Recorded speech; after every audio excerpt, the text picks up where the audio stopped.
Une mère pousse un landau dans une rue vide, puis s'arrête net devant une forme blanche dans l'herbe. Si vous restez jusqu'au bout, vous allez comprendre pourquoi ce corps va faire trembler Los Angeles pendant des décennies. Quelques minutes plus tard, les voitures de police surgissent sur South Norton Avenue, pneus dans la poussière, sirènes ouvertes. Les enquêteurs croient découvrir un meurtre, mais ils entrent dans un piège médiatique que personne ne pourra refermer. Un photographe lève son flash, un inspecteur crie qu'on recule et la foule grossit déjà derrière la ligne. Le premier secret tombe, la victime n'a aucun papier sur elle. Nous sommes le 15 janvier 1947, dans le quartier de Leimert Park. La femme qui vient d'appeler la police s'appelle Betty Bersinger, et elle promenait sa petite fille quand elle a cru voir un mannequin cassé. Le corps est identifié grâce aux empreintes digitales transmises à Washington. Son nom, Elizabeth Short, 22 ans, originaire du Massachusetts. Dans les journaux, son visage apparaît partout, lèvres sombres, regard fixe, robe noire. Los Angeles vient de lui donner un surnom, le Dahlia Noir. Mais ce surnom va dévorer la vraie personne. Avant d'être une affaire, Elizabeth est une jeune femme qui cherche sa place entre petits boulots, pensions et rêves de cinéma. Mais ce que personne ne sait encore, c'est qu'elle a disparu 6 jours avant d'être retrouvée. La dernière trace solide la place au Biltmore Hotel, au centre-ville de Los Angeles, le 9 janvier. Elle attend dans le hall, élégante, visible, puis elle sort et s'efface. Le Biltmore est alors un palace de rendez-vous, de studios, de soldats démobilisés et de promesses rapides. Dans cette foule, un détail manque encore.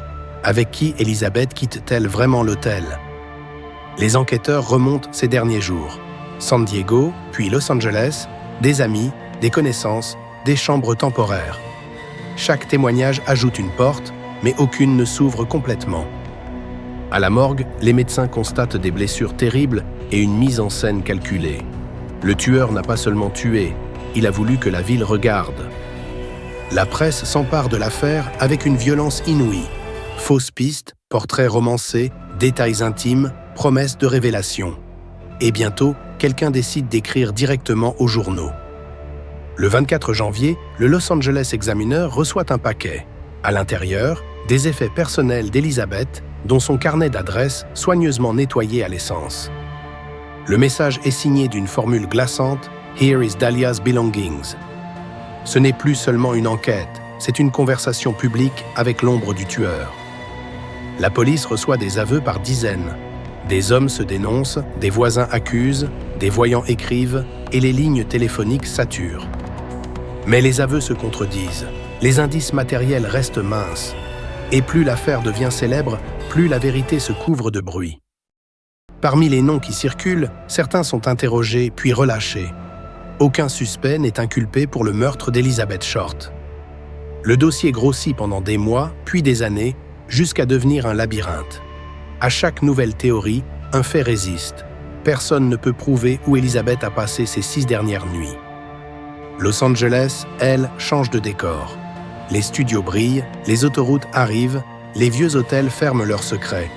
Mais dans les archives, le visage d'Elizabeth reste immobile.